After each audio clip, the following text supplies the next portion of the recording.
Fall Guys itself, like all the best ideas, came when we were talking about something else entirely, and then midway through, Joe Walsh, the lead designer on the project, was just like, oh, you know what, this sounds a little bit like Takeshi's Castle, Total Wipeout, all of these things, and we were like, yeah, that's really nice, but we're kind of talking about this game right now. And then he went away, and a day later had come back with this one-pager for Fall Guys, which was obviously the best idea we'd had in ages. Fall Guys is the greatest game show the world has ever seen. So it's slapstick, physics-based, knockout style chaos. So if you've seen Takeshi's Castle, for example, you know where we're going with it. People lined up on the start line, and we're going to put you through round after round of elimination style knockout gameplay. So 2-minute rounds, we're going to eliminate maybe 10 or 20 people each time until we've got one player left at the end.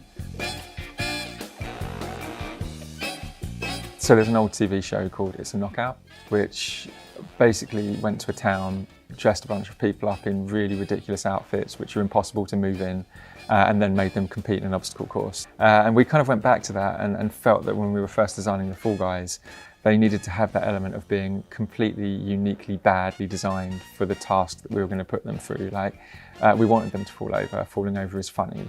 We didn't want them to be these like hyper-athletic ninja warrior characters. This means giving them little stubby legs, big arms, so when they fly through the air, they look as funny as possible, and they should also look like they're bouncy as well. You know, a big thing is that no matter how hard a Fall Guy gets hit, he always gets back up again and keeps running down the rest of the course. They are super keen and eager. They want to win more than anything else. They are super competitive and they love competing. And the entire world is built to represent that. And it's something you can see when you play the game. If you look up into the sky, you can see you're kind of in this giant dome. There's cameras everywhere flying by, there's billboards. You should get a sense when you play the game that everything that you see has been designed to create the spectacle of Fall Guys and the massive game show that we're trying to emulate.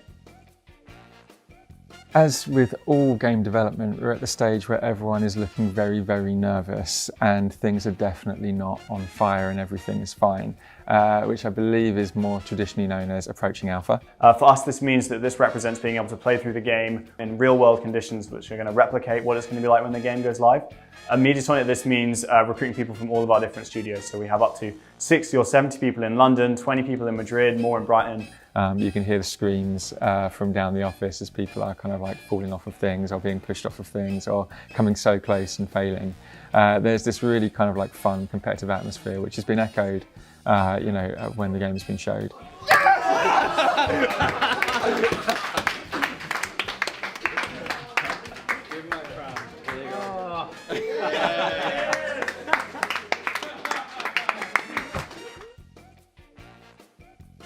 So the thing with Fall Guys that makes it so unique is this combination of the chaos that you get from playing with other people, but also the character that we give you to compete with. They are adorable and unstable and are always falling over. And when you combine that character with 99 other people, the chaos is just like off the charts. It is a game that is going to keep on growing, keep on living. We have huge like live operations, games as a service experience, so there will always be new rounds, there will always be new things to play in Fall Guys. And I think it's just going to be a bright splash of colour in your life, and I cannot wait to share it.